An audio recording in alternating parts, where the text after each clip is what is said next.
Nestled in the heart of Eastern Europe lies a realm that has captured imaginations for centuries: Transylvania. Renowned for its Gothic allure and the chilling legend of Dracula, this mythical land has a history both dark and dazzling. But what if I told you there's more to Transylvania than vampires and castles? Today, we'll unravel the epic story of its rise and fall, a tale steeped in conquests, culture, and a clash of civilizations. But first, let's paint the scene. Take a deep breath. Can you feel the cold mountain air? Look up. The towering peaks of the Carpathian Mountains are a fortress of nature, cloaked in thick, ancient forests.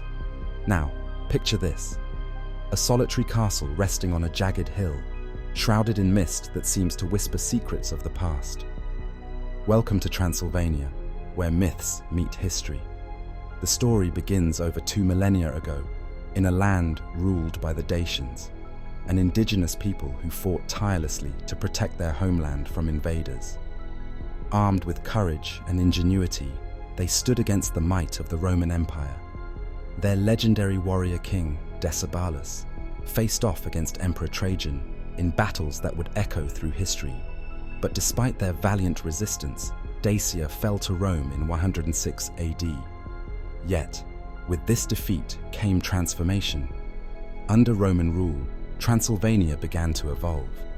The Romans left their imprint in the form of roads, fortifications, and cities that would later become vibrant hubs of civilization. The intermingling of Dacian and Roman cultures gave birth to a unique identity, a legacy etched in stone and time. Fast forward a few centuries, and we find ourselves entering a new chapter: the Middle Ages, a time when Transylvania became a coveted prize. During the 11th century, this mountainous region was absorbed into the Kingdom of Hungary.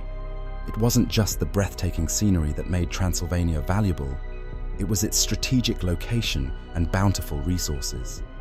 Hungarian kings saw its potential and fortified it with the help of Saxon settlers. It was these settlers who founded towns like Brasov and Sibiu, turning them into bustling trading hubs. And then, there were the fortresses. Oh, the fortresses.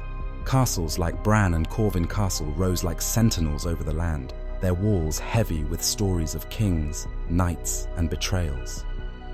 Vlad the Impaler, a figure who needs no introduction, tangibly ties history to myth. Ruling Wallachia, not Transylvania per se, his modus operandi, brutality, cemented his place in folklore as Dracula's inspiration. But beyond the fear-inducing tales, there was something undeniably magnetic about this ruler who stood as a sentinel against Ottoman incursions. Let's talk about culture now. Picture a land where languages echoed like a symphony: Romanian, Hungarian, German, and the tongue of the settlers.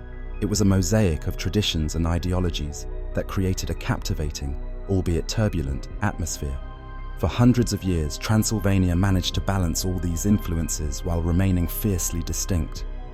The Ottoman era brought its own complexities. Transylvania functioned as a vassal state, swaying delicately between autonomy and oppression. Ottoman architecture and customs seeped into the fabric of daily life, but they never extinguished its European soul. It was a dance of power and survival, one that would ultimately lead Transylvania into the hands of a new empire, the Habsburg monarchy. The 17th and 18th centuries marked significant transitions. Under Habsburg rule, sweeping reforms modernized the region, but also stirred the pot of ethnic tensions. The revolutions of 1848 highlighted these brewing conflicts, serving as a prelude to the pivotal Treaty of Trianon in 1920. This treaty officially made Transylvania a part of Romania, a decision that redefined its identity forever. A mosaic piece neatly, but controversially, placed into a national puzzle. And yet, through political turmoil and transformation, Transylvania has never lost its aura. Tourists from around the world are lured by its haunting beauty. Gothic cathedrals, cobblestone streets, and of course, the Dracula legend, form the backbone of modern perceptions of the region. Bram Stoker's imagination breathed a new kind of life into Transylvania, turning it into a global phenomenon. But it's essential not to let myths overshadow reality. Today, Transylvania is not just about vampires. It's a thriving region celebrated in cultural festivals that showcase its deep-rooted traditions, from folk dances to meticulously restored crafts. The focus has shifted towards preserving its historical landmarks, such as the medieval churches and those quintessential fortresses. Efforts to honor this diverse yet singular identity guarantee that Transylvania will continue to captivate generations to come. So, what can we learn from Transylvania? It's a story of endurance, cultural amalgamation, and resilience.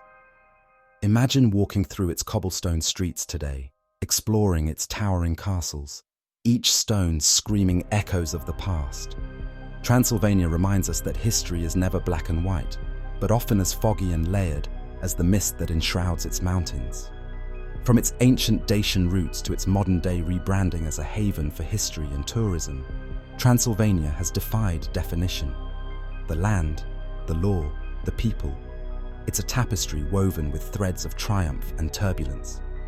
So the next time you hear the name Transylvania, don't just think Gothic or grim. Think legendary. Thank you for joining us on this journey through Transylvania's breathtaking landscape and storied past. If you found yourself enchanted, share this video and subscribe for more adventures through legendary lands.